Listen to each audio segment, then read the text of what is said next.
அல்ஹம்துலில்லாஹி ரப்பில் ஆலமீன் வஸ்ஸலாத்து வஸ்ஸலாமு அலா அஷ்ரஃபில் முர்ஸலீன் சய்யிதனா முஹம்மதின் வ ஆலிஹி வ ஸஹ்பிஹி அஜ்மஈன் இலா யௌமித்தீன். பெருமானார் ஸல்லல்லாஹு அலைஹி வஸல்லம் அவர்கள் சொன்னார்கள், தோழர்களை பார்த்து கேட்டார்கள், தொழுகையை விட, நோன்பை விட, தான தர்மங்கள் செய்வதை விட ஒரு சிறந்த சதக்காவை, ஒரு அறத்தை நான் உங்களுக்கு சொல்லித் தரட்டுமா என்று ஒரு முறை தோழர்களை பார்த்து பெருமானார் கேட்டார்கள். சொல்லுங்கள் நாயகமே என்று சொல்லிய போது பெருமானார் சொன்னார்கள், 2 பேருக்கு மத்தியிலே சமாதானம் செய்து வையுங்கள். சமாதானத்தை உண்டு பண்ணுவது தொழுகையை விட, நோன்பை விட, தான தர்மங்கள் செய்வதை விட சிறந்தது என்று சொன்னார்கள். இப்படி சொன்னால் தொழாமல் இருக்கிறது அதற்கு பொருள் அல்ல. ஒரு சண்டை நடந்து கொண்டிருக்கிற போது அதை பற்றியெல்லாம் எனக்கு கவலை இல்லை, என்னுடைய தொழுகை தான் எனக்கு முக்கியம். யாரை எப்படி அடித்து கொண்டு சாகட்டும், எத்தனை உயிர்கள் வேணுமாலும் போகட்டும், அதை பற்றியெல்லாம் எங்களுக்கு கவலை இல்லை. நாங்கள் வீட்டுக்கு வருவோம், பள்ளியாசலுக்கு வருவோம், கடைக்கு போவோம், எங்களுக்கு எதை பற்றியும் கவலை இல்லை என்று இருந்து விடாதே என்று பெருமானார் சொல்கிறார்கள். குர்ஆனிலே ஒரு வசனம் இருக்கிறது, சூரத்துல் ஹுஜராத் 49 அத்தியாயத்திலே, இறை நம்பிக்கை கொண்ட இரு குழுவினர் மோதிக்கொண்டால் நீங்கள் அவர்களுக்கு மத்தியிலே சமாதானம் செய்து வையுங்கள். ஃபஸ்லஹு பைனஹுமா, அவர்களுக்கு மத்தியிலே நீங்கள் சமாதானம் செய்து வையுங்கள். ஆக சமாதானம் செய்து வைப்பது மார்க்கத்திலே ஒரு முக்கியமான ஒரு கடமை. கணவனுக்கும் மனைவிக்கும் இடையே உறவுகள் முறிந்து விடுமோ என்று நீங்கள் அஞ்சினால், கணவன் தரப்பிலிருந்து ஒருவர், மனைவி தரப்பிலிருந்து ஒருவர் என்ற ஒரு குழுவை நியமித்து 2 பேருக்கு மத்தியிலே சமாதானம் செய்து வையுங்கள். எடுத்தெடுப்பில் தலாக் சொல்கிறது இல்லை இல்லையா? எடுத்தெடுப்பில் தலாக் சொல்கிறது இல்லை. முதல்ல இந்த வேலையை பண்ணணும், அதுக்கப்புறம் தான் தலாக்கே வரணும். விவாகரத்து முயற்சிகளுக்கு பின்னர் தான் விவாகரத்து வர வேண்டும். நம்முடைய சமுதாயத்தில் இவையெல்லாம் பின்பற்றப்படுவதில்லை. நாட்டிலேயும் சமூகங்களிலும் மோதல்களும் கலவரங்களும் வெடித்து கொண்டிருக்கிற போது ஒரு முஸ்லீம் சும்மா இருக்கக்கூடாது. ஒரு அறிஞர் சொன்னார், உலகத்திற்கு அதிக அழிவை தந்தது தீயவர்களுடைய செயல் அல்ல, நல்லவர்களுடைய மௌனமே. உலகத்திற்கு அதிக அழிவை தந்தது தீயவர்களுடைய செயல்கள் அல்ல, நல்லவர்களுடைய மௌனமே. தீமைகள் நடக்கிற போது வாழாக இருக்கிறார்கள் பாருங்கள், அமைதி காக்கிறார்கள் பாருங்கள், இவர்களுடைய அமைதிதான் உலகத்தை அளித்திருக்கிறது. ஆகவே இஸ்லாம் என்றால் சமாதானம், அமைதி இல்லையா? ஆக அமைதியை ஒரு முஸ்லிம் என்பவன் அமைதி நிலைநாட்டுபவனாக அவன் இருக்க வேண்டும். அதுவும் ஒரு வணக்கம், அதுவும் ஒரு அறம், அதுவும் ஒரு தர்மம், அதுவும் ஒரு சதக்கா. இன்றைக்கு உலகத்திலே எத்தனையோ குழப்பங்கள் நடந்து கொண்டிருக்கின்றன. உலக அளவிலே பார்க்கிற போது பாலஸ்தீன பிரச்சனை, பாலஸ்தீனர்களுக்கும் இஸ்ரேலியர்களுக்கும் பிரச்சனை, இந்தியாவுக்கும் பாகிஸ்தானுக்கும் பிரச்சனை, ரஷ்யாவுக்கும் செச்சன்யாவுக்கும் பிரச்சனை, அமெரிக்கா ஆப்கானிஸ்தானுக்கும் பிரச்சனை இல்லையா? காங்கோவிலே பிரச்சனை, ரவாண்டாவிலே பிரச்சனை, சூடானிலே பிரச்சனை. இந்திய அளவிலே பார்க்கிற போது மதவெறி, ஜாதி வெறி, மொழி வெறி, பிராந்திய வெறி, இதன் காரணமாக மோதிக்கொள்ளுதல், நதிநீர்களுக்காக மோதிக்கொள்ளுதல், எல்லை தகராறுகள் நடந்து கொண்டிருக்கிறது. இப்போ அதில் ஒரு நிலை தான் இப்போது நடந்து கொண்டிருக்கக்கூடிய முல்லை பெரியாறு பிரச்சனையும் ஒரு மோதலாக இன்றைக்கு உருவெடுத்துவதை நாம் பார்க்கிறோம். எந்த அளவுக்கு போயிருக்கிறது? இங்குள்ள மலையாளிகள் தாக்கப்படுகிறார்கள், அங்குள்ள தமிழர்கள் தாக்கப்படுகிறார்கள். வாகனங்கள் செல்ல முடியாது, இங்கிருந்து காய்கறிகள் அங்கே செல்ல முடியாது. ஆக ஒருவரை ஒருவர் தாக்கி கொண்டு அழித்துக் கொள்கின்ற சூழ்நிலை உருவாக்கப்பட்டிருக்கிறது. இது இந்த மண்ணு 2 மண்ணுக்குமே புதிதானது. பொதுவாக தமிழர்களும் சரி மலையாளிகளும் சரி இவ்வாறு மோதிக்கொண்டதில்லை. தமிழ்நாட்டிலே எப்போதும் பிற மாநிலத்தவர்களை தாக்கியதாக வரலாறு இல்லை. கேரளாவிலும் அப்படிப்பட்ட ஒரு நிலை கிடையாது. இந்த 2 மண்ணிலுமே வகுப்புவாத இயக்கங்கள் கூட வளர்ந்ததில்லை.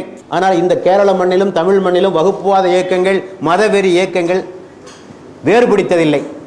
அந்த அளவுக்கு நல்லிணக்கத்தை நாடுகின்ற இந்த மக்களுக்கு மத்தியிலே துவேஷம் விதைக்கப்பட்டு, வெறி ஊட்டப்பட்டு மோதல்கள் நடந்து கொண்டிருப்பது நம் அனைவருக்கும் மிகவும் கவலை தரக்கூடிய ஒரு விஷயமாகும். ஆகவே நாம் இதிலே நிதானம் காக்க வேண்டும், உணர்ச்சி வசப்படக்கூடாது, அரசியல்வாதிகள் சொல்வதையெல்லாம் அப்படியே நம்பிக்கொள்ளக்கூடாது. இந்த மொழி வெறியர்களும் பிராந்திய வெறியர்களும் சொல்லுகின்ற எல்லா கருத்துக்களும் உண்மைதான் நம்பிவிடக்கூடாது. அந்த உணர்வுகளுக்கு நாம் பலியாகிவிடக்கூடாது. ஆக இந்த பிரச்சனையை கொஞ்சம் நிதானமாக அணுக வேண்டும். எப்படி செய்யலாம் என்பதை நாம் பார்க்கிறோம். நான் இந்த பிரச்சனைக்கு தீர்வை சொல்வதற்கு முயற்சி செய்யவில்லை, தீர்வை நோக்கி எப்படி செல்வது, தீர்வை நோக்கி எப்படி செல்வது என்பதுதான் இந்த உரையினுடைய நோக்கம். ஏனென்றால் தீர்வை சொல்லுகின்றவர்கள் அதற்கான விவரங்களை எல்லாம் முழுமையாக தெரிந்து கொண்டால்தான் தீர்வை சொல்ல முடியும். முதலாவதாக இந்த பிரச்சனை என்ன? கேரள அரசு சொல்வது என்ன? இது 116 ஆண்டுகள் ஆயிற்று. இந்த முல்லை பெரியாறு அணை கட்டப்பட்டு 116 ஆண்டுகள் விட்டன.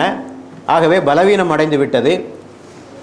அதனுடைய உயரத்தை குறைக்க வேண்டும். இப்போது 136 அடியாக இருக்கிற அந்த முல்லை பெரியாருடைய அணையை 120ஆக குறைக்க வேண்டும். இல்லை என்றால் தண்ணீர் அதிகமாக இருந்தால் வெடித்துவிடும், உடைந்துவிடும். அதன் காரணமாக வெள்ளப்பெருக்கு ஏற்படும். அல்லது ஒரு புதிய அணையை கட்ட வேண்டும் என்பது அவர்களுடைய வாதம். தமிழக அரசினுடைய வாதம் என்னவென்று சொன்னால், அப்படி ஒன்றும் பலவீனமாக இல்லை, நன்றாகத்தான் இருக்கிறது. நிபுணர்கள் சொல்லுகிறார்கள் நன்றாகத்தான் இருக்கிறது. கிபி 2000 ஆண்டில் திருச்சியில் இருக்கக்கூடிய கல்லணை கிட்டத்தட்ட 2000 வருஷம் ஆக போகுது. கிபி 2வது ஆண்டில் கட்டப்பட்ட கல்லணை, அதே காரை சுண்ணாம்பு வைத்து கட்டப்பட்ட அணைதான் இந்த முல்லை பெரியார் அணையும். அந்த அணையே பாதுகாப்பாக இருக்கு. 2000 வருஷம் ஆகி போச்சு.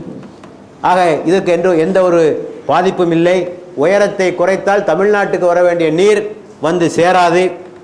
ஒருவேளை உடைந்தாலும் மக்களுக்கு பாதிப்பு ஏற்படாது. காரணம், அப்படி உடைந்தால் அந்த தண்ணீர் கீழே இருக்கிற இடுக்கி, செருதோணி, குளம்மாவு அணைகள் வழியாக சென்று கடலை சென்று அடைந்துவிடும். அந்த மக்களுக்கு எந்த பாதிப்பு இருக்காது என்று இருதரப்பு வாதங்கள் வைக்கப்படுகின்றன. ஆக இந்த பிரச்சனைக்கு தீர்வுகளை நோக்கி எப்படி செல்வது என்பதுதான் இப்போ நமக்கு முன்னாலே உள்ள கேள்வி. சில அடிப்படைகளை எந்த பிரச்சனைக்கும், இந்த பிரச்சனைக்கு மட்டுமல்ல, அது உங்கள் குடும்ப பிரச்சனையாக இருந்தாலும் சரி, நாட்டு பிரச்சனையாக இருந்தாலும் சரி, மதம் சார்ந்த பிரச்சனைகளாக இருந்தாலும் சரி, எந்த பிரச்சனைகளாக இருந்தாலும் சரி, சில அடிப்படைகளை மனதிலே கொண்டால் எந்த பிரச்சனைக்கு தீர்வு கிடைக்கும். முதலாவதாக அடிப்படை மனித நேயம் இல்லையா? அவங்களும் மனுஷன், நாமளும் மனுஷன். அவங்களுக்கு என்ன உணர்வு இருக்கோ அதெல்லாம் நமக்கு இருக்கு. அவங்களுக்கும் பசி இருக்கு, தாகம் இருக்கு, நமக்கு இருக்கு, எல்லாம் நமக்கு இருக்கு. ஆகவே அவர்களுக்கு எது தேவையோ அது நமக்கும் தேவை என்பதை ஒவ்வொரு மனிதனும் உணர்ந்து கொண்டால் எந்த பிரச்சனைகளும் வருவதற்கான வாய்ப்புகள் கிடையாது.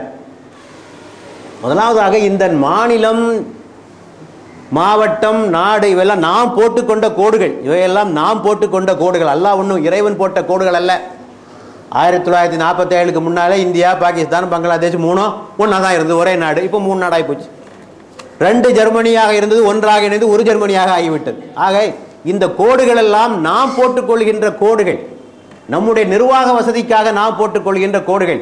இந்த கோடுகளின் அடிப்படையிலாயா நீங்கள் சண்டை பிடிப்பது? மாவட்டங்களை பிரித்திருக்கிறோம் இல்லையா? இன்னும் மாவட்டங்கள் பிரிந்து கொண்டே போகின்றன, மாநிலங்கள் இன்னும் பிரிந்து கொண்டே போகின்றன. சுதந்திரம் அடைந்த போது எத்தனை மாநிலம் இருந்தது, இப்போது எத்தனை மாநிலம் இருக்கிறது? ஆக நிர்வாக வசதிக்காக செய்யப்படுகின்ற இவைகளை வைத்துக்கொண்டு நாம் சண்டை போட்டுக் கொள்வது எந்த வகையிலும் சரியல்ல என்பதை புரிந்து கொள்ள வேண்டும். முதலாவதாக இவையெல்லாம் பொது சொத்துக்கள். பெருமானார் ஸல்லல்லாஹு அலைஹி வஸல்லம் அவர்கள் சொன்னார்கள், தண்ணீர், மேய்ச்சல் நிலம், நெருப்பு, இந்த 3ம் பொதுவானவை, எல்லோருக்கும் பொதுவானவை என்று சொன்னார். இப்போ அந்த காலத்திலிருந்து இந்த 3, இப்போ எத்தனையோ விஷயங்களை கண்டுபிடிக்கிறோம். புதிய புதிய மின்சார சக்தி, அணுசக்தி, தாது பொருட்கள், கனிமங்கள், இதெல்லாம் எவற்றையும் கண்டுபிடிக்கும். இவையெல்லாம் எல்லாருக்கும் பொதுவானது. இதில் யாரும் எந்த குறிப்பிட்ட மாநிலத்தவரும் எந்த நாட்டவரும் எதுவும் உரிமைகள் கொண்டாட முடியாது. அதான் சொல்றாங்க, தண்ணீர், மேய்ச்சல் நிலம், நெருப்பு இவை எல்லோருக்கும் பொதுவானவை என்று ஒரு கருத்து, பொது உடைமை கருத்தை சொல்கிறார்கள். ஆக அந்த ஆறு எங்கெல்லாம் பாயுதோ அந்த மக்களுக்கு சொந்தம். அதைத்தான் முடிவு செய்து கொள்ள வேண்டும். இப்போது அமெரிக்காவிலே மிசிசிப்பி என்ற ஒரு ஆறு 32 மாநிலங்களிலே பாய்கிறது. 32 மாநில மக்கள் அந்த ஆற்றினுடைய தண்ணீரை அனுபவித்துக் கொண்டிருக்கிறார்கள். அதற்கேற்றவாறு அங்கே சட்டங்கள் இயற்றப்பட்டிருக்கின்றன. நைல் நதி 6671 கிலோமீட்டர் ஓடுகிறது. நன்றாக கவனிக்க வேண்டும். நைல் நதி 6671 கிலோமீட்டர் ஓடுகிறது. புருண்டியிலே ஆரம்பித்து அது எத்தியோப்பியாவுக்கு வந்து, சூடானுக்கு வந்து, எகிப்துக்கு வந்து, இறுதியிலே எகிப்திலே அலெக்சாண்ட்ரியா பக்கத்தில் கலக்கிறது. ஆக இத்தனை கிலோமீட்டர் ஓடி வருகிறது. அத்தனை மக்களும் தண்ணீரை அனுபவிக்கிறார்கள். யாரும் அங்கே அணை கட்டி ஒன்றும் தடுத்து விடவில்லை. ஆகவே இவையெல்லாம் மிக பொதுவான விஷயங்கள் என்பதை நாம் தெரிந்து கொள்ள வேண்டும். ஆக மனம் இருந்தால் மார்க்கம் உண்டு, எல்லாவற்றையும் பகிர்ந்து கொள்ளலாம். நபிகள் நாயகம் சொன்னாங்க, இருவருடைய உணவு 3 பேருக்கு போதுமானது, 3 பேருடைய உணவு 4 பேருக்கு போதுமானது. மனசு இருந்தா 2 பேர் உணவு 3 பேரும் பங்கிட்டு இருக்கலாம், 3 பேர் உணவை 4 பேரும் பங்கிட்டு கொள்ளலாம். மனசு இல்லைன்னா 2 பேர் உணவு ஒரு ஆளே சாப்பிடலாம் இல்லையா? மனசு இல்லைன்னா. இன்னும் பெருமானார் சொன்னார்கள், உபரி தண்ணீரை தடுத்து வைக்காதீர்கள். உபரி தண்ணீரை தடுத்து வைக்காது, விளைச்சலை தடுக்கும் முகமாக நீங்கள் உபரி தண்ணீரை நீங்கள் தடுத்து வைக்காதீர்கள். ஆக தண்ணி உபரியா இருந்தால் அடுத்தவனுக்கு கொடு. இதில் என்ன பெரிய சுயநலம் வேண்டி இருக்கிறது? சில நாடுகளிலே எந்த அளவுக்கு நடந்திருக்கிறது சொன்னால், மிக தூரத்திலிருந்து ஒரு ஆற்றை கால்வாய் வெட்டி இன்னொரு பகுதியை செழிப்படை செய்திருக்கிறார். துர்க்மேனியாவிலே உள்ள ஒரு ஆறை பக்கத்து நாட்டிலிருந்து 1400 கிலோமீட்டருக்கு கால்வாய் வெட்டி கொண்டு வந்து இந்த நாட்டை செழிப்படை செய்திருக்கிறார்கள். ஆக மனசு இருந்தால் இதுக்கெல்லாம் மார்க்கம் உண்டு என்பதை நாம் தெரிந்து கொள்ள வேண்டும். பெருமானார் ஸல்லல்லாஹு அலைஹி வஸல்லம் அவர்கள் சொன்னார்கள், மறுமையிலே 3 பேரோடு இறைவன் பார்க்கவோ பேசவோ மாட்டான் என்று சொல்லிவிட்டு அதிலே ஒருவரை சொன்னார்கள், உபரி தண்ணீரை தடுத்து வைப்பவன். உபரி தண்ணீரை தடுத்து வைப்பவனோடு இறைவன் மறுமையிலே பார்க்கவோ பேசவோ மாட்டான் என்று சொன்னார்கள்.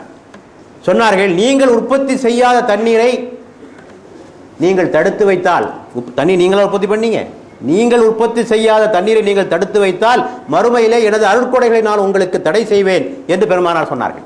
ஆக தண்ணீர் எல்லாம் தடுத்து வைக்கக்கூடாது. இதெல்லாம் யாருடைய சொந்த உரிமைகளோ சொத்துக்களோ கிடையாது, இவையெல்லாம் பொது சொத்துக்கள் என்பதை புரிந்து கொள்ள வேண்டும்.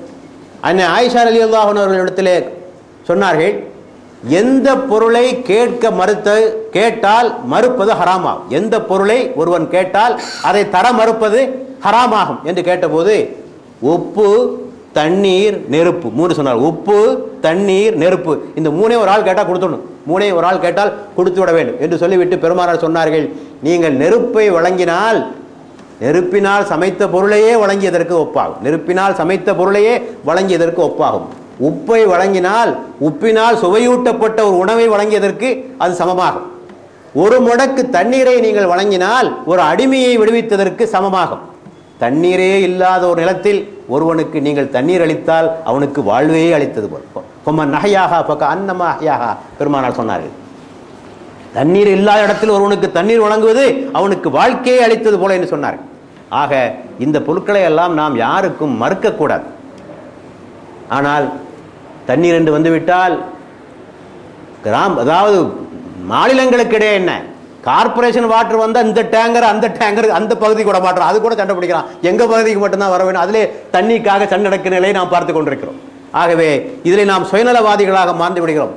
கடலிலே போய் தண்ணீர் வீணானாலும் பரவாயில்லை, நதிகளை இணைக்கக்கூடாது. நதிகளை இணைக்கக்கூடாது என்பதில் மிக கவனமாக இருக்கிறார்கள். அது எப்படி இணைக்கிறது? எங்களுக்கு தண்ணி இல்லாமல் போயிடும். ஒருத்தருக்கும் பாதிப்பு இல்லாமல் அவரவருக்கு கிடைக்கக்கூடிய தண்ணீர் அப்படியே கிடைக்க நதி நீர்களை இணைத்தால் எல்லா பகுதிக்கும் தண்ணீர் கிடைக்கும் என்றால் எல்லாருமே குடி தூக்கிறார்கள், எல்லோருமே குடி தூக்கிறார்கள். ஆக இந்த நிலை மாற வேண்டும். இவையெல்லாம் பொது சொத்து.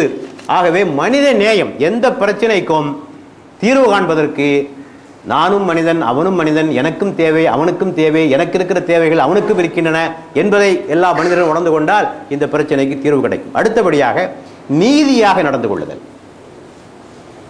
நான் மலையாளியாக இருக்கலாம், நான் தமிழனாக இருக்கலாம், நான் ஆந்திரனாக, எது நீதி? நீதியின் பக்கம் நிற்க வேண்டும். ஒரு இனத்திற்கோ ஒரு இதற்கோ அவன் சார்ந்து பேசக்கூடாது. குர்ஆன் எந்த அளவுக்கு சொல்கிறது? யா அய்யுஹல்லதீன ஆமனூ கூனூ கவ்வாமீன பில் கிஸ்தி ஷுஹதா லில்லாஹ், நீங்கள் நீதியை நிலைநிறுத்துவதில் இறைவனுக்கு சாட்சியாக நீங்கள் திகழுங்கள். வலவ் அலா அன்ஃபுசிக்கும் அவில் வாலிதைனி வல் அக்ரபீன், அந்த நீதி உங்களுக்கே பாதகமாக இருந்தாலும் சரி, நீதி செலுத்தும் மூலமாக உங்களுக்கே பாதகமாக இருந்தாலும் சரி, உங்களுடைய உறவினர்களுக்கோ உங்களுடைய பெற்றோர்களுக்கோ அது பாதகமாக இருந்தாலும் நீங்கள் நீதிதான் சொல்ல வேண்டும். இன்னொரு வசனம் சொல்லுகிறது 5:8 என்ன சொல்லுகிறது?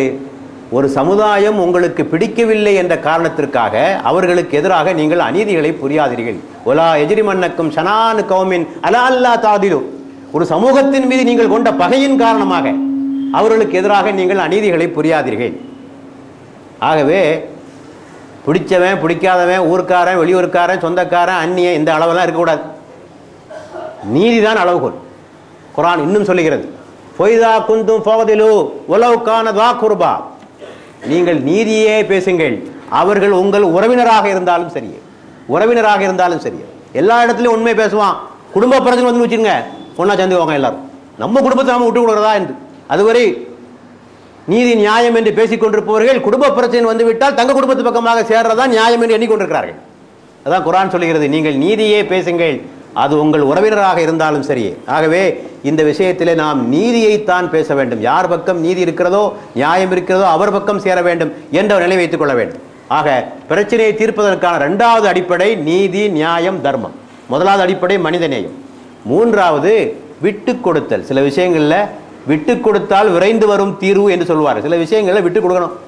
அடிப்படை உரிமைகளை ஒன்று விட்டு கொடுக்க வேண்டாம். அடிப்படை உரிமைகளை விட்டு கொடுக்க வேண்டாம். யாரும் விட்டு கொடுக்க வேண்டிய அவசியம் இல்லை. உங்களுக்கு சொத்து பங்கீடு வருது வைத்துக் கொள்ளுங்கள். சகோதரருக்குள்ளே பிரச்சனை தீர்ப்பு சொல்றாங்க. உங்க சொத்தெல்லாம் விட்டு கொடுக்க வேண்டாம், சின்ன விட்டு கொடுத்தல். ஒரு சகோதரர் கேட்கிறார், இந்தப்பா அந்த நிலம் இருக்குல்ல, என் வீட்டோட ஒற்றி நிலத்தை எனக்கு கொஞ்சம் கொடுத்துருப்பா, இது பக்கத்தில் இருக்கு, இதை கொஞ்சம் கொடு, எனக்கு வசதியா இருக்கு, நான் நிர்வாகம் பண்றதுக்கு வசதியா இருக்கு, இது விட்டு கொடுத்தல். இதனால உங்களோட உரிமையை விட்டு கொடுக்கல, சின்ன ஒரு விட்டு கொடுத்தல். இன்னொரு சகோதரர் கேட்கிறார், அந்த கட்டடமும் சொத்து இருக்கு, விளைச்சல் நிலம் இருக்கு, எனக்கு விவசாயம் தெரியும், எனக்கு அந்த விளைச்சல் நிலத்தை கொடுத்துருப்பா, நான் விவசாயம் பண்ணிக்கிறேன். உங்க சொத்தை நீங்க ஒன்றும் உங்களுடைய உரிமைகளை விட்டு கொடுத்துடவில்லை, சின்ன ஒரு அட்ஜஸ்ட்மெண்ட், சின்ன ஒரு விட்டு கொடுத்தல். இந்த மாதிரியான விட்டு கொடுத்தால் தான் தீர்வை நோக்கி செல்ல முடியும். எல்லாம் அவங்கவுங்க இடத்துல பிடிவாதமாக இருந்து கொண்டு ஒரு இன்ச்சு நான் விட்டு கொடுக்க மாட்டேன்னா உலகத்தில் ஒரு பிரச்சனை தீர்க்க முடியாது. ஆக பெருமானாருடைய வாழ்க்கையில பாருங்கள், ஹுதைபியா உடன்படிக்கை தான் இதற்கு சிறந்த எடுத்துக்காட்டு. ஹிஜ்ரி 6வது ஆண்டிலே உம்ரா செய்வதற்காக பெருமானார் புறப்பட்டு செல்கிறார்கள். அவர்கள் பலவீனமான நிலையில் செல்லவில்லை. ஏற்கனவே 3 போரில் குறைஷிகளை தோற்கடித்தாக்கிவிட்டது. பத்ரு போரில், உஹது போரில், ஹந்தக் போரில் தோற்கடித்து ஒரு மாபெரும் சக்தியாக பெருமானார் இருக்கிறார்கள். 1400 பேர் கொண்ட படையை திரட்டி கொண்டு மக்காவுக்கு உம்ரா செல்கிறார்கள். குறைஷிகள் வழிமறித்தார்கள், நீர் போகக்கூடாது, இந்த ஆண்டு உம்ரா நீர் செய்யக்கூடாது, அடுத்த வருஷம் தான் வர வேண்டும். வரும்போது 3 நாட்கள் மட்டும்தான் மக்காவிலே தங்கி இருக்க வேண்டும். வாளை எடுத்துக்கொண்டு வரக்கூடாது, வந்தால் உரையில் போட்டுக்கொண்டு தான் வர வேண்டும். பெருமானார் அத்தனைக்கும் ஒத்துக்கொண்டார்கள். எதற்காக என்றால் அதில் இன்னொரு ஷரத்து, இன்னும் 10 ஆண்டுகளுக்கு இந்த அரேபிய தீபகற்பத்தில் யுத்தமே நடைபெறாது. அதில் உள்ள ஒரு ஷரத்து. இதெல்லாம் ஒத்துக்கிட்டீங்கன்னா நாங்கள் சண்டையே பிடிக்க மாட்டோம். ஆக பெருமானார் இங்கே பாருங்கள் விட்டுக் கொடுக்கிறார்கள். ஆனால் உம்ரா செய்கிற உரிமையை விட்டுக் கொடுக்கவில்லை, நன்றாக கவனிக்க வேண்டும். அடுத்த வருஷம் வருவேன், இந்த வருஷம் வரல, அடுத்த வருஷம் வருவேன். ஆக உம்ரா செய்கின்ற உரிமையை விட்டுக் கொடுக்காமல் ஒரு சின்ன ஒரு விட்டுக் கொடுத்தல், இந்த வருஷத்துக்கு பதிலாக அடுத்த வருஷம் வரும், அவ்வளவுதான். ஆக சில விஷயங்களை விட்டுக் கொடுத்தால் பெரிய நன்மைகள் கிடைக்கும். 10 ஆண்டு கால சமாதானம். நன்றாக வரலாற்றை நீங்கள் படித்து பார்த்தால் தெரியும். இஸ்லாத்தினுடைய வெற்றியே ஹுதைபியா உடன்படிக்கைக்கு பிறகுதான். மிக வேகமான எண்ணிக்கையில் இஸ்லாத்திலே மக்கள் இணைந்ததே ஹுதைபியா உடன்படிக்கைக்கு பிறகுதான். அப்போது ஒரு சமாதானமான ஒரு சூழ்நிலை மக்காவிலே அரேபியாவில் நிலவிய காரணத்தினால் மக்கள் நெருக்கமாக இஸ்லாத்தையும் முஸ்லிம்களையும் பார்க்க ஒரு வாய்ப்பு கிட்டியது. அப்போதுதான் உணர்ந்தார்கள் இந்த இஸ்லாத்தினுடைய சிறப்பை. எப்போதும் பகையும் சண்டையும் போட்டுக் கொண்டிருந்தால் இஸ்லாத்தின் நன்மை அவர்களுக்கு தெரியாமல் போய்விட்டது. அமைதி சூழ்நிலையில் இஸ்லாத்தையும் முஸ்லிம்களையும் பார்த்தார்கள். ஆகவே சில சமயங்களில் விட்டுக் கொடுக்க வேண்டும் சொல்வார்கள். விட்டுக் கொடுத்தவர்கள் கெட்டுப் போவதும் இல்லை, கெட்டுப் போவர்கள் விட்டுக் கொடுப்பதும் இல்லை என்று சொல்வார். ஆகவே விட்டுக் கொடுக்கறதுனால ஒன்றும் கெட்டு போயிடும். ஆக இந்த 3 அடிப்படைகள், மனித நேயம் என்ற அடிப்படை, நீதியாக நடந்து கொள்ளுதல் என்ற அடிப்படை, 3வதாக விட்டுக் கொடுத்தல் என்ற அடிப்படை. இந்த அடிப்படையில் தான் இந்த பிரச்சனைகளுக்கு நாம் தீர்வு காண வேண்டும். இதில் எப்படி தீர்வு காண்பது என்று பார்க்கிற போது, முதலாவதாக எந்த பிரச்சனையாக இருந்தாலும், கணவன் மனைவி பிரச்சனையாக இருந்தாலும் சரி, சொத்து தகராறு பிரச்சனையாக இருந்தாலும் சரி, மாநிலங்களுக்கு இடையான பிரச்சனையாக இருந்தாலும் சரி, எதுவாக இருந்தாலும் சரி, டைரக்ட் டாக்ஸ், நேரடியாக பேசுதல், ஒன்றா உட்காந்து பேசணும். பேசினாவே பல பிரச்சனைகள் தீர்ந்துவிடும்.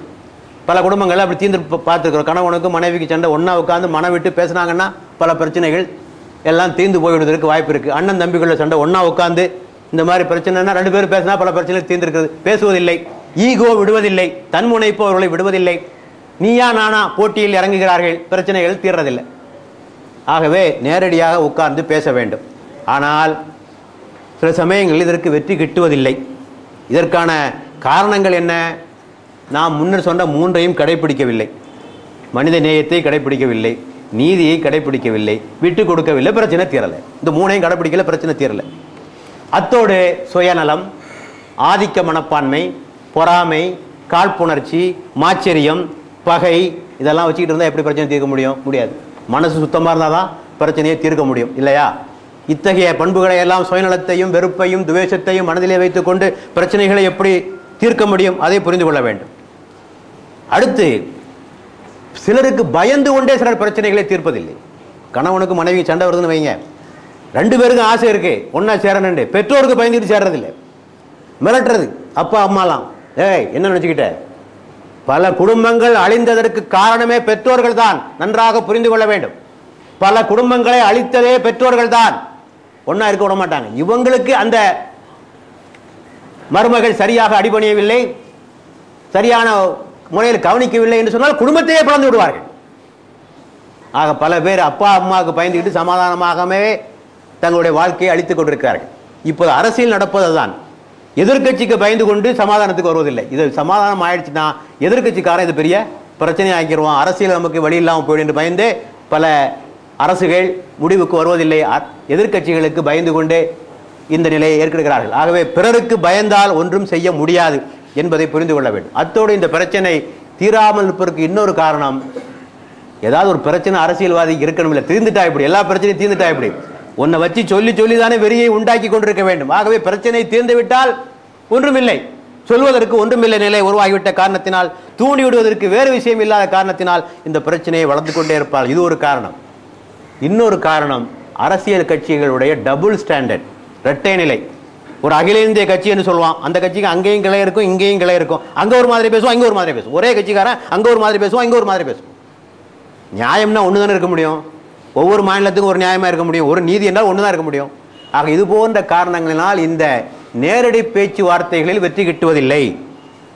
சுயநலத்தின் காரணமாக, துவேஷத்தின் காரணமாக, வெறுப்பின் காரணமாக, பகையின் காரணமாக, பிறருக்கு பயப்படுவதன் காரணமாக, பிரச்சனை தீர்ந்துவிடக்கூடாது என்பதில் கவனமாக இருப்பதன் காரணமாக, இரட்டை நிலை எடுப்பதன் காரணமாக இதெல்லாம் தீர்றதில்லை.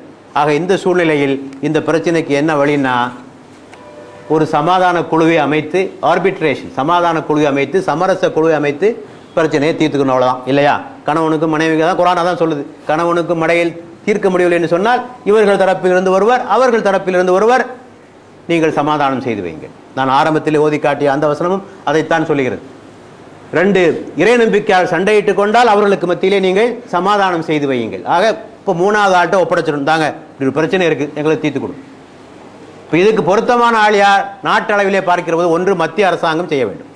எல்லோருக்கும் பொதுவான அரசு மத்திய அரசு. அவர்கள் இதிலே தலையிட்டு ஒரு நியாயத்தை, ரெண்டு மாநிலங்களுக்குமான ஒரு நியாயத்தை, தீர்ப்பை வழங்க வேண்டியது மத்திய அரசினுடைய பொறுப்பு. ஆனால் பொதுவாக மத்திய அரசு இதில் அதிகமாக தப்பிக்கின்ற மனப்பான்மையை தான் எடுக்கிறாங்க. எதுக்கு உண்மையை சொல்லுவானே, இப்படி சொன்னால் அவனுக்கு கோவம் வரும், அப்படி சொன்னால் அவனுக்கு கோவம் வரும், இந்த மாநிலத்தில் கோவம் வரும், அந்த மாநிலத்துக்காரனுக்கு கோவம் வரும். ஆகவே வம்பே வேண்டான்னு ஒதுங்கிடுறாங்க. அது நடந்து கொண்டிருக்கிறது. ஆக வேறு வழி இல்லாமல் கடைசியாக எங்கே போகிறது என்றால் நீதிமன்றத்துக்குத்தான் போய் சேர வேண்டும். இப்போ சுப்ரீம் கோர்ட்டில் தான் இப்போ இந்த முல்லை பெரியாறு பிரச்சனையும் இப்போது சுப்ரீம் கோர்ட்டில் தான் இருக்கு. ஆக சுப்ரீம் கோர்ட் தான் இப்போ இதில் முடிவு எடுக்க வேண்டும். ஏனென்றால் இந்த பிரச்சனை சம்பந்தமான எல்லா விஷயங்களையும் முழுமையாக ஆராய்ந்து ஒரு தெளிவான, ஒரு தீர்க்கமான, நியாயமான முடிவை நீதிமன்றங்கள் தான் வழங்க முடியும். அணை பழசா போச்சா, உடைய போதா, அணை தாக்கு பிடிக்குமா பிடிக்காதா, இதெல்லாம் யார் பார்க்கணும்? இப்போ சுப்ரீம் கோர்ட் என்ன செஞ்சிருக்காங்க, ஒரு 5 பேர்கிட்ட ஒப்பீனியன் கேட்குறாங்க. மத்திய நீர் ஆணையம், வாட்டர் போர்டு, அவங்கள்ட்ட ஒப்பீனியன் கேட்குறாங்க. மத்திய நீர் அண்ட் மின்சார ஆராய்ச்சி நிலையம், எலக்ட்ரிசிட்டி போர்டு, அவங்கள்ட்ட கேட்குறாங்க. பாபா அணு ஆராய்ச்சி நிலையம், அவங்கள்ட்ட கேட்குறாங்க. அணுசக்தி, அட்டாமிக் எனர்ஜி, இந்த மாதிரி அணுசக்தியில் ஏதாவது நில எதிர் வந்தால் ஏதாவது ஏற்படுமா என்றெல்லாம் கேட்குறாங்க. அடுத்தபடியாக மத்திய மண் கட்டுமான ஆராய்ச்சி, தாங்குமா, இந்த பில்டிங் தாங்குமா, அவங்க இப்போ எல்லாம் ஒப்பீனியன் கொடுத்துட்டாங்க. எல்லாருமே சென்ற மாதம், இந்த மாதம் 5ஆம் தேதி இந்த 5 பேரும், இந்த 5 வாரியங்களை சேர்ந்தவர்கள் இது இந்த நிலையை பற்றிய உண்மை நிலை என்ன என்பதை சுப்ரீம் கோர்ட்டு கையில் கொடுத்தாச்சு. இப்போ சுப்ரீம் கோர்ட்டு தீர்ப்பு சொல்லணும். இப்போ தீர்ப்பு சொன்னதை எல்லோரும் ஏற்றுக்கொள்வதற்கு தயாராக இருக்க வேண்டும். ஆக சுப்ரீம் கோர்ட்டு தீர்ப்பை ஏற்றுக்கொள்ளவில்லை என்று சொன்னால் என்னதான் செய்ய முடியும்? எந்த பிரச்சனைக்கு எங்கே தான் தீர்வு இருக்கிறது? பொதுவாக நீதிமன்ற தீர்ப்புகள் எல்லோருக்கும் திருப்தி அளிக்காது, இல்லையா? நாம் எதிர்பார்க்கிற மாதிரியான தீர்ப்பெல்லாம் வராது. கொஞ்சம் நாம் எதிர்பார்ப்போடு கொஞ்சம் சற்று குறைவாகத்தான் வரும். ஆகவே எங்களுக்கு சாதகமாக தீர்ப்பு வந்தால் ஏற்றுக்கொள்வோம், பாதகமாக வந்தால் ஏற்றுக்கொள்ள மாட்டோம் என்று சொல்வது ஒரு நியாயவான்களுடைய கூற்றல்ல. இது வகுப்புவாதிகள் சொன்னார்கள். பாபரி மசூதி பிரச்சனையிலே சொன்னார்கள், நீதிமன்றங்கள் எங்களுக்கு சாதகமாக தீர்ப்பு வந்தால் அந்த தீர்ப்பை நாங்கள் ஏற்றுக்கொள்வோம், இல்லை என்றால் ஏற்றுக்கொள்ள மாட்டோம். இது ஒரு பேச்சா? இது ஒரு பேச்சா? இது ஆக நீதிமன்றம் சொல்வதை நாம் கட்டுப்படக்கூடியவர்களாக நாம் இருக்க வேண்டும். அதுதான் இந்த பிரச்சனைக்கான ஒரு தீர்வாக இருக்கும். ஆக நம்முடைய அணுகுமுறைகள் இப்படித்தான் இருக்க வேண்டுமே தவிர வேறு வழிமுறைகள் இருக்கக்கூடாதாக. பொதுமக்களுடைய பங்கு இதில் என்னவென்று சொன்னால், ஒருபோதும் உணர்ச்சி வசப்படாதீர்கள். இந்த அரசியல்வாதிகள் தூண்டிவிடுகிற இந்த தூண்டுதல்களுக்கு நீங்கள் ஒருபோதும் பலியாகி விடாதீர்கள். அவங்க உண்மையும் சொல்லுவாங்க, எல்லாம் அவங்க சொல்றதெல்லாம் பொய் நான் சொல்ல வரல. ஆனால் அவருடைய வசதிக்கேற்ப சில பொய்களையும் கலப்பார்கள், சிலவற்றை மிகைப்படுத்தவும் செய்வார்கள். உணர்ச்சிகளை தூண்டி விடுவதற்காக இந்த காரியங்களை எல்லாம் அவர்கள் செய்வார்கள். ஆகவே உள்நோக்கம் உண்டு, அவர்களுடைய கூற்றுக்களிலே உள்நோக்கம் உண்டு. ஆகவே கிடைக்கிற செய்திகளை எல்லாம் அப்படியே நீங்கள் விழுங்கிவிடக்கூடாது என்பதையும் நாம் புரிந்து கொண்டு, நாம் வன்முறையில் இறங்கவோ, ஒருவரை தாக்கவோ, கடைகளை உடைக்கவோ இதற்கு மனித நேயத்தில் அனுமதி கிடையாது, இஸ்லாத்திலும் அனுமதி கிடையாது, எங்கும் அனுமதி கிடையாது என்பதை தெளிவாக நாம் புரிந்து கொண்டு நாம் ஒரே ஒரு துவாவை அல்லாஹ்விடத்திலே கேட்போம், நீதி ஜெயிக்க வேண்டும். அவ்வளவுதான். இது தமிழர்கள் ஜெயித்தார்களா மலையாளிகள் ஜெயித்தார் என்பதல்ல பிரச்சனை, நீதி ஜெயிக்க வேண்டும் என்று. அந்த நீதி ஜெயிக்கிற போதுதான் உலகத்திலே அமைதி கிட்டும். நாம் இறைவனிடத்திலே துவா கேட்போம், இறைவா இந்த பிரச்சனையை சுமூகமாக நீ முடித்து வைப்பதற்கு எங்களுக்கு அருள் புரிவாயாக என்று நாம் துவா செய்வோம். வாஹிரு தாவானா அனில் ஹம்துலில்லாஹி ரப்பில் ஆலமீன். வஸ்ஸலாமு அலைக்கும் வரஹ்மத்துல்லாஹி வபரகாத்துஹு.